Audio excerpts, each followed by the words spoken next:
नमस्कार मित्रांनो. गोष्ट आवडली तर नक्की शेअर करा आणि चॅनलवर नवीन आला असाल तर आपल्या यूट्यूब चॅनल प्रो कॅपिटल मोटिवेशनलला सबस्क्राईब करायला अजिबात विसरू नका.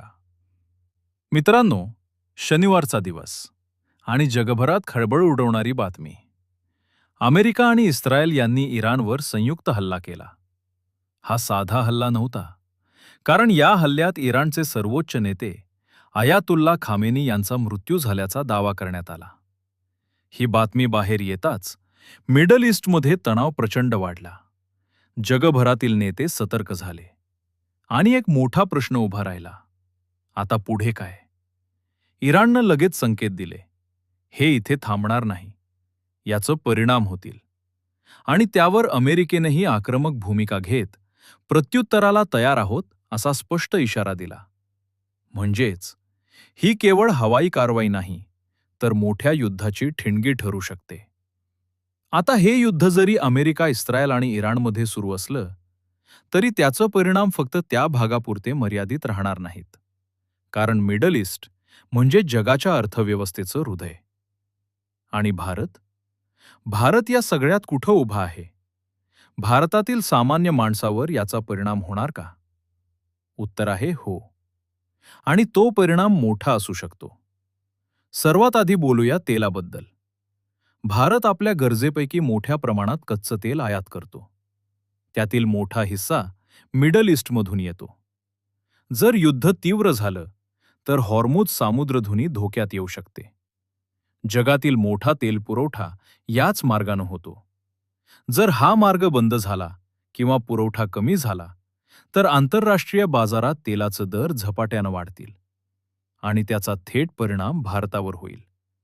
पेट्रोल आणि डिझेल महाग होईल, वाहतूक खर्च वाढेल, मालवाहतूक महागली तर अन्नधान्याचे दर वाढतील, म्हणजे महागाई वाढेल.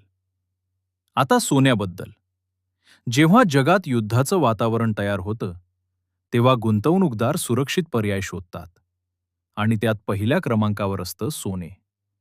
म्हणूनच युद्धाच्या भीतीनं सोन्याचे दर वाढू शकतात. भारतात आधीच सोन्याचे दर उच्चांकावर आहेत. जर संघर्ष वाढला तर सोने आणखी महाग होऊ शकतं. शेअर बाजारावर काय परिणाम होईल?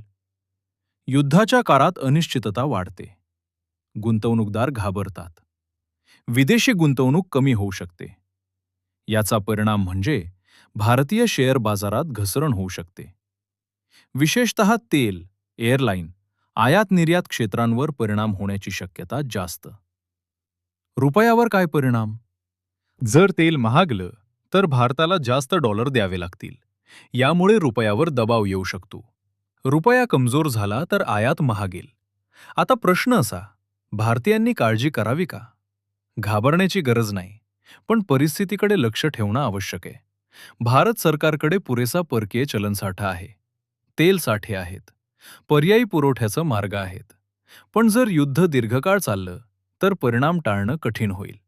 या सगळ्यात भारतासाठी एक मोठं आव्हान म्हणजे राजनैतिक संतुलन. भारताचे संबंध अमेरिका, इस्रायल आणि इराण तिन्ही देशांशी महत्त्वाचे आहेत. म्हणून भारताला अत्यंत सावध भूमिका घ्यावी लागेल. तर मित्रांनो, हे युद्ध जरी हजारो किलोमीटर दूर चालू असलं तरी त्याची झळ आपल्या खिशावर बसू शकते. तेल महागू शकतं, सोनं वाढू शकतं, शेअर बाजार डळमळू शकतो, महागाई वाढू शकते. पण भारताची अर्थव्यवस्था मजबूत आहे. आता पुढचं सगळं अवलंबून आहे हा संघर्ष किती वाढतो यावर.